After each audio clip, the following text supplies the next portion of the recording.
I'm Caden Love. And I'm Seema Love, his wife. And we are Love and Lore, taking dark fantasy, light fantasy, and everything in between. And today is my birthday. This is my birthday shirt. And because it's my birthday, I choose the topic of our video. And today, I want to address something that Caden has done that has bothered me in multiple of our videos, but I didn't say anything. And he keeps putting One Piece on the same shelf with fantasy books. And I don't think that One Piece can be considered a fantasy book. And today, I'm here to defend one of the greatest pieces of literature ever written.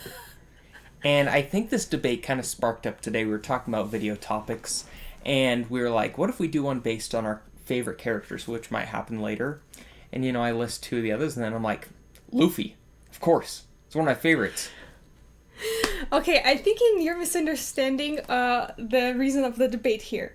I'm not saying that One Piece isn't a great piece of literature. Yes. I'm saying it can't be classified as a fantasy book. Mm-hmm. Okay, so what do we think of when we think of typical fantasy? World building, especially for fans like us that like Sanderson. Magic system, lovable characters, maybe some backstories. One Piece has all of this. The world building is ever expansive, and we start with this little thing here and goes on later. But this is something, that can be in everything. World building. But we look at the devil fruits. The different devil fruits, the powers they grant, this is the magic system. Mm-hmm. We look at Luffy and the gum fruit in the beginning, and just how it expands later on is so similar to how we see, the allomancers or other people in Sanderson's world. So I think that it does have a great magic system that you can actually call a magic system that is eating these devil fruits. Okay, I hear your argument, and I agree that One Piece is fantasy. I agree. All the fantasy elements are there. But it's still not a book. It's a comic, and moreover, it's a manga. It's a Japanese comic, which is its own genre. So, it's kind of similar to the debate if The Last Airbender is anime or not, just because it was made in a different country. Mm-hmm. I feel like it's a little bit of that too. But also, what I'm saying, it's not only because it was made in Japan. Mm-hmm. It's a comic book. For example, would you call DC Comics or Marvel Comics sci-fi? No, I would. But even though you haven't read... what about Berserk? This is well known to be dark, epic fantasy. That is what people call it. And it's still fantasy. Very hard on that fantasy line. It is fantasy, yeah. Yeah. But it's not a book. It's a comic. So what it's makes... manga. And is there something wrong with including it in our great fantasy? When this has everything there, it does have pictures. So we look at other ones, like all these wonderful illustrated editions. For example, let me pull off a great one. This is Stephen King's The Dark Tower series. Let's open up to a random page and just see, oh look, we have an illustration. Yeah, illustrations are normal in books. And words. Yeah.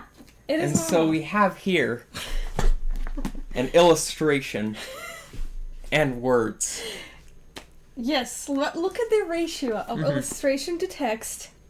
But honestly, it's not even my argument here. Mm-hmm. It's not the thing that is heavily illustrated. I think all manga specifically has its own almost rules, how it functions. For example, if I listen to dialogue in a manga versus a dialogue in a book, you can hear the difference. Mm-hmm. And because of that, I think manga is its own genre, and you can't put it on the same shelf as The Lord of the Rings. One Piece and Lord of the Rings you can't put them in the same category. You gotta have some separation between those two.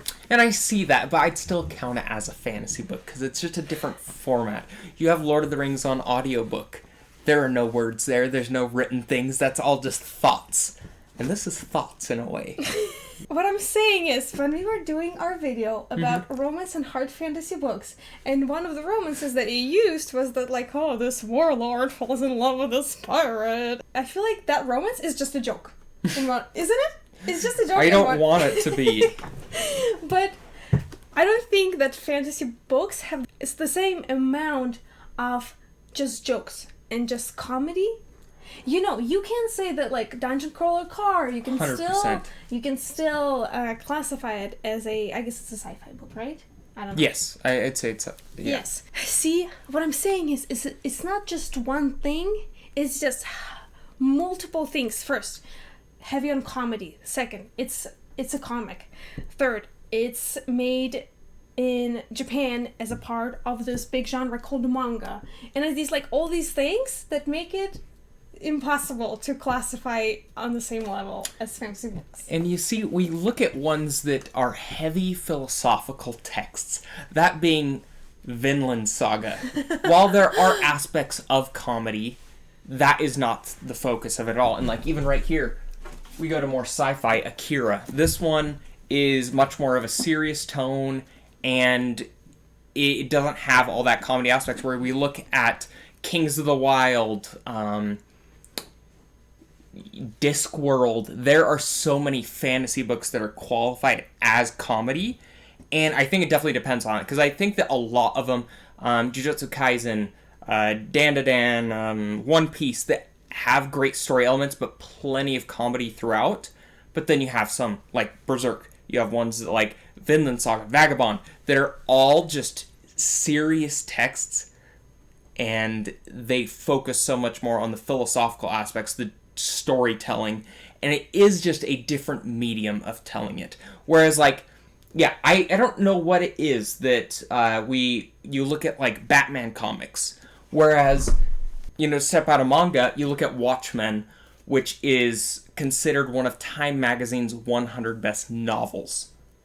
Mm-hmm. And it's even in that realm, and this is completely illustrated, this is a comic book, but it goes at a higher level, and I think it definitely depends. It's a weird, vague zone where you're talking about there's certain just Batman comic books and things I wouldn't qualify as being just novels, but this one definitely, even though it's a graphic novel, it is so much more in tone. Whereas you look at One Piece, yes, it can kind of play into that pulp aspect where it's just frequently produced, it's a long-going series, but then you have ones, turn back to Vinland Saga, which is a historical fiction that doesn't focus on comedy, and it's so much more about the character growth, the definition of honor, and just an aspect of that part of history. Okay, that was a good argument, because actually I was gonna use Invincible as one of the examples and be like, okay, Invincible, is it a sci-fi book? No, mm-hmm. But then after you pulled it out, and it literally says on the cover, best novels. And it won a Hugo. If it can be classified as a book, even though I don't see it, but then like you said, well, this is a book, but then Batman isn't a book. And what makes it not a book? And I don't know. That's the thing. It's definitely it's published as a magazine rather than like a graphic novel. And that could be it, just the compiling of it, because you look at One Piece where it is done as a serialization week to week, which a lot of manga are that way, but then, it's hard to look at like that nice leather-bound Vinland Saga and be like, wow, what is that book, when it is just a comic book. So I think that there are definitely, of course, there's genres that are, you have literature, you have manga, and things like there, but it's which ones can fit both categories? Mm-hmm. Because I would definitely say, One Piece is one of those that it is vague there. Mm-hmm. You have Berserk, which is, I would say, a fantasy book, but is also, by definition, a manga. Mm-hmm. This one, Watchmen, is a comic book, but it is also a book. Mm-hmm. And so it is all very vague, but at the end of the day, I still like to include One Piece as one of my favorite fantasies. Okay. Well, I think I might be a little bit convinced. I do think that the thing you said about being published periodically versus one at a time in one book, I think that is a big distinction that maybe made me think of One Piece as not a book, because it's literally published chapter by chapter as a magazine, which is magazine is not a book for me. And you also have to look at, there's big things like a lot of lit RPGs like Dungeon Crawler Carl, before their books, they were actually done chapter by chapter released. Don't you know Carl was published as chapter by chapter? Currently, like with his Patreon, you can read his upcoming chapters, but a lot of lit RPGs, which I'd qualify as books, are week to week things. It's kind of weird because you'll look at these lit RPGs, which you can get on Audible, and you have like He Who Fights Monsters is written by Shirtaloon. That is just a name on the blog or format, however he did that. Whereas like Matt Denneman, of course, is just the author's name. And so, yes, there is a way, with Royal Road being a big thing for lit RPGs and progression fantasies, where there are authors doing week by week things.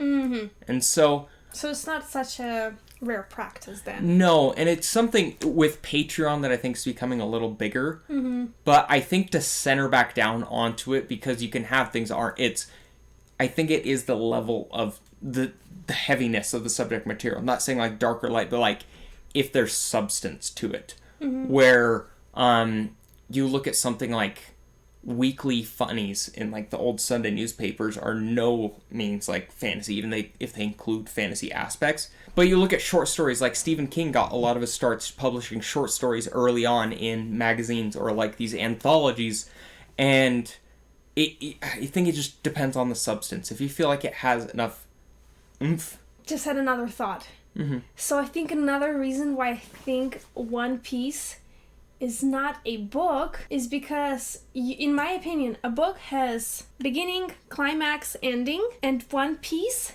is like Naruto. It just like, it keeps going. It keeps going. And you see, there are books that with time will end.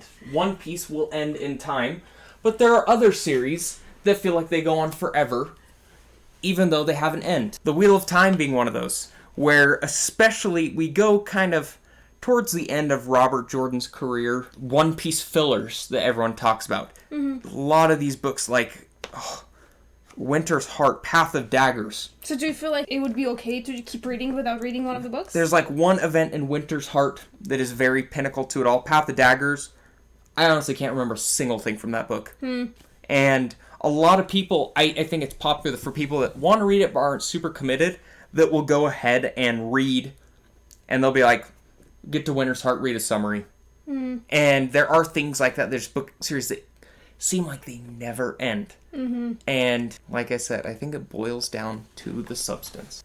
I think you have stated your case well, and I think I will from now on be okay with you calling One Piece a fantasy book. Even though it just doesn't feel right to me still, I agree that it can be called a fantasy book. So, we now leave it to the jury. We want to hear, would you count One Piece as a work of fantasy? Why? Why not? Are there other similar ones that are in that vague area? Let us know in the comments your thoughts. We look forward to reading them, and we hope you liked this fun little debate. Thank you for watching.